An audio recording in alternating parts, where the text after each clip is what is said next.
Hello dear students, let us start our discussion about force between parallel currents.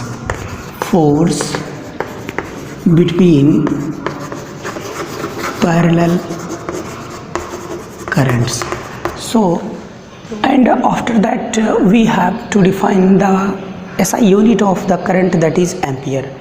So let us start our discussion. Suppose that we have two conductors of infinite length and they are placed nearby to each other and separated by a distance of d, and the first conductor, that is represented by x, carrying a current of I1, and another second conductor is carrying a current I2 through itself. Then if we assume that the cross-sectional area of each conductor is very small and the length of the conductor is infinite, then what will be the force experiencing by each other due to the current flowing through itself?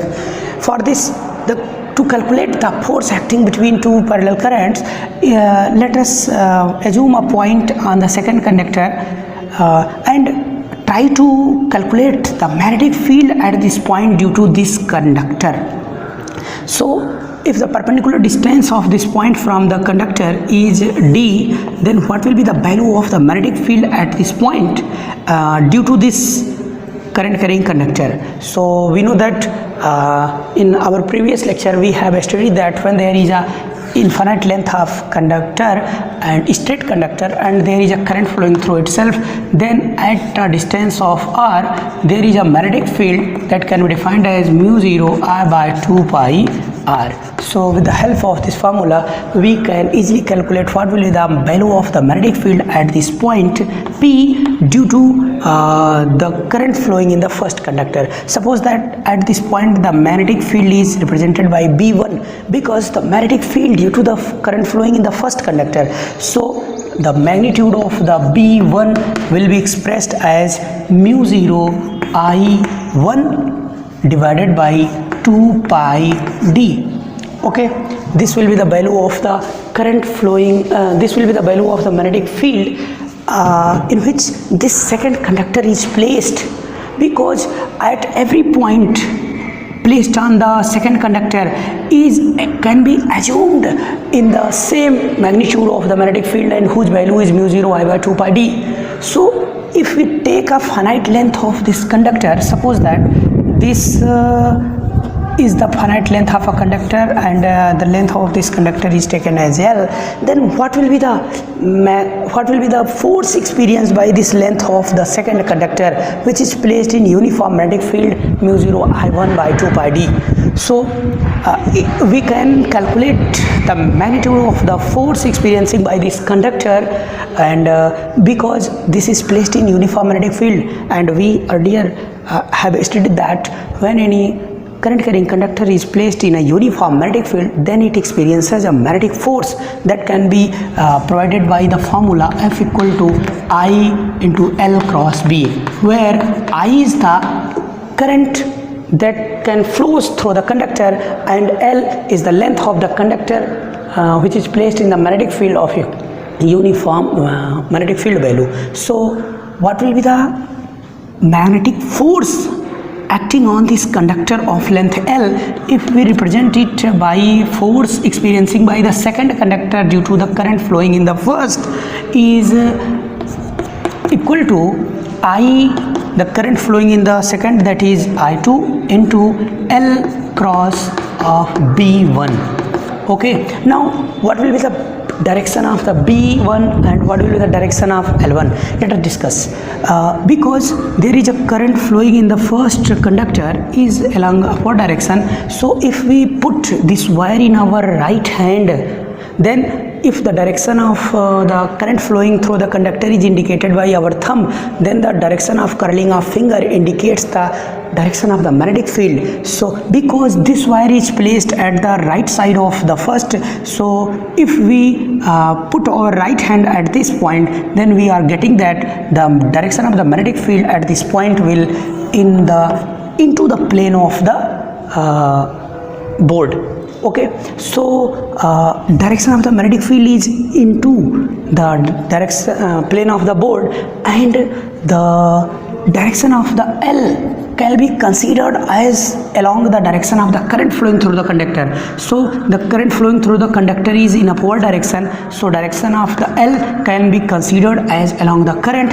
So direction of L is along upward direction, and direction of the magnetic field is assumed into the plane of the board. So what will be the angle between L and B1? This will be equal to 90 degree. So if we write it in the magnitude form, then what will be the magnitude of the force experiencing by this length of the wire due to the current flowing through itself? This will be equal to I2 into L B1 sine of 90. Okay, so this magnitude of the force can be expressed further as I2 into L, and if we put the value of the magnetic field from this equation, then we get what? This will be mu 0 I1 divided by 2 pi d, and value of sin 90 becomes 1. So if we rearrange this, then we get what? Mu 0 I1 I2 L divided by 2 pi d. This is the magnitude of the force experiencing by the L length of the second wire. So what will be the magnitude of the force experiencing by the second conductor per unit length? So if we calculate the force experiencing by the per unit length of the wire, that is small f21, that will be equal to f21 divided by L, force per unit length experiencing by the second conductor. This will be equal to mu 0 I1 I2 divided by 2 pi d. Okay, so this is the magnitude of the force experiencing by the second conductor per unit length. Okay, now let us discuss what will be the force. What will be the direction of this force? Let us calculate it, because we well know about the Fleming's left hand rule, and this rule indicates that when we stretch our first finger, middle finger and thumb perpendicular to each other, then if the first finger indicates the direction of the magnetic field and middle finger indicates the direction of the current carrying conductor which is placed in uniform magnetic field, then the thumb indicates the direction of the force experiencing by that conductor. So if we apply this at here, then we are getting that the direction of the magnetic field, that is into the plane of the board, and the direction of the current flowing through the conductor, that is along upward direction. So direction of the thumb, that is along first conductor, this is the force, direction of the force acting on the second conductor. So direction of the force acting per unit length, that is small f21, is placed in this direction, that is the force experiencing by the second conductor due to the current flowing in the first conductor is towards the first conductor. Similarly, we can calculate what will be the value of the force experiencing by the first conductor due to the current flowing in the first conductor. So for this, let us calculate. For this, we can assume there is a point placed on first conductor. Suppose that this is the first conductor and there is a point, and we want to calculate the magnetic field at this point due to the current flowing through this. So if we join this point from this conductor and then we find that distance is d, then what will be the magnitude of the magnetic field at this point due to the current flowing through this conductor? This will be equal to b2. Then what will be the direction of the magnetic field and what will be the magnitude of the field? The magnitude of the magnetic field can be calculated with the help of the previous topic, that is the magnetic field due to an infinite length of current carrying conductor. So that can be equal to B is equal to mu 0 I by 2 pi r. So I is I2 and r is equal to d. So what will be the value of this magnetic field? B2. Similarly, the magnetic field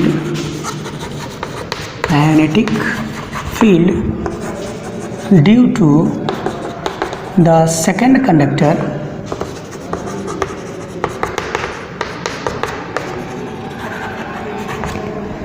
at any point on first conductor. So this will be equal to B on 2. This will be equal to what? And this will be equal to mu 0. The current flowing through the second conductor is I2 divided by 2 pi d, and direction of this magnetic field is in which direction? If we write the value of the magnetic field, then this will be obtained with the formula mu 0 I2 by 2 pi d. But if you want to calculate the direction of the magnetic field present at this point due to the current flowing through this conductor, this will easily obtained with the help of the Maxwell's right hand thumb rule, which explains that if we put this wire in our right hand, then after stretching the fingers of the right hand, if we are finding that at this point the direction of the curling of the finger at this point is, and then this indicates the direction of the magnetic field is vertically outward from the plane of the board. So direction of this magnetic field is normally outward from the plane of this board. So if the normal direction can be defined by the n cap, then inward direction can be defined as minus half n cap. So here the point where the magnetic field is indicated inward direction, this can be indicated as minus half n cap, and this magnetic field at this point can be indicated as n cap. So what will be the magnitude? This will be equal to mu 0 I2 divided by 2 pi d. Okay, so what will be the force experiencing by this length of wire? Because this length of wire, first wire is placed in a uniform magnetic field produced by the current flowing in the second conductor. So because at each point on the first conductor is placed in a uniform magnetic field whose magnitude is given by this formula, so this can experience a magnetic force. To calculate the total force acting on this, let us assume that there is a finite length of the conductor. Suppose that there is a L length of the conductor that can experiencing a force F on 1 due to 2. Then the force experiencing by the first conductor can be expressed as I, that is the current flowing through first conductor, I1 whole into L cross B2. So we are seeing that the magnetic field has a normally outward direction, and the direction of the L at this point is the direction of L is along the direction of the current.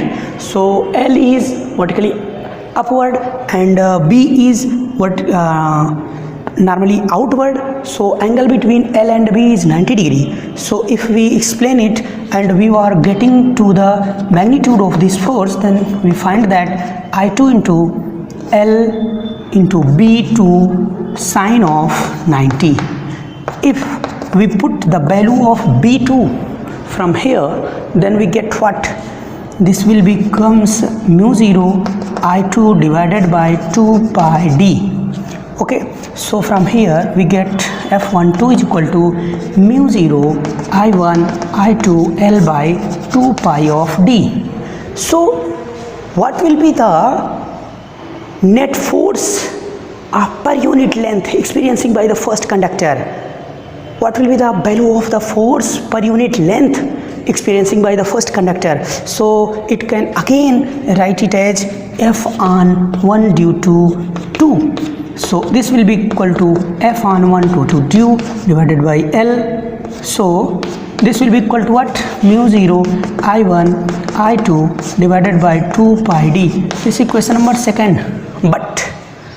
But we are from first and second find out that the force experiencing by both conductor is equal, and direction of the force experiencing by second conductor is towards first. And what will be the direction of the force experiencing by the first conductor due to the current flowing in the second conductor? For calculating it, let us assume that the Fleming's left hand rule. So here the direction of the magnetic field is normally outward, and the current flowing through the conductor is vertically upward. So the direction of the force, what will be the direction of the force? The direction of the force will align towards the second conductor. It means the direction of the force acting on the first conductor will indicate it towards the second conductor, that is F on 1 due to 2. So from here we are seeing that the direction of the force experiencing by each conductor is opposite to each other. It means the force experiencing by the first conductor due to the current flowing in second is towards the second conductor, and the force experiencing by the second conductor due to the current flowing in the first is towards the first conductor. So what will be the magnitude? We are seeing that from first and second, the both magnitude has the same value. So we can verify it here. If we write in the vector form, then we can find out f on 2 due to 1 is equal to minus of f on 1 due to 2, because the magnitude of both forces same and direction of both forces is opposite. So we can write it as what? The F21 is equal to minus of F12. It can easily obtained and verified due to the Newton's third law of motion, because there is equal and opposite reaction for every action. So this can be verified here. So this is the magnitude of the force experiencing per unit length of the wire placed nearby both itself. Okay, so now let us come to define what will be the definition of the ampere. So to define the ampere, let us assume such concept that we are finding out the total force experiencing by one of the conductor due to the other is, suppose that on the second due to first, mu 0 I1 I2 divided by 2 pi of d. So if we assume I1 is equal to I2 is equal to 1 ampere, the current flowing both the conductor is same and assumed as 1 ampere, and the separation distance between these both conductor is 1 meter. Then what will be the value of F21? The magnitude of this force becomes mu 0 by 2 pi into 1 divided by 1. So this becomes this, and we know that mu 0.4 pi is equal to 10 to the power minus 7. So mu 0.2 pi is equal to 2 into 10 to the power minus 7, and the unit of this force, because this is the force per unit length, so Newton per meter. So what will be the amount of force experiencing by two conductors which when placed 1 meter apart in vacuum and carrying equal currents of 1 ampere in both, then this will be equal to 2 into 10 to the power minus 7 Newton per meter. Hence from here we can define what will be the definition of ampere. So 1 ampere is that currents which when maintained in two infinite length and negligible cross-sectional area wire placed parallel to each other and separated by of 1 meter of distance, and they are experiencing a force of 2 into 10 to the power minus 7 Newton per meter each other. Okay, so this is the definition of ampere that can be adopted by the IUPAC. So this is all about the definition of ampere, and in our next video we have discussing about the solenoid and different applications of solenoid. Till now, take care. Thank you.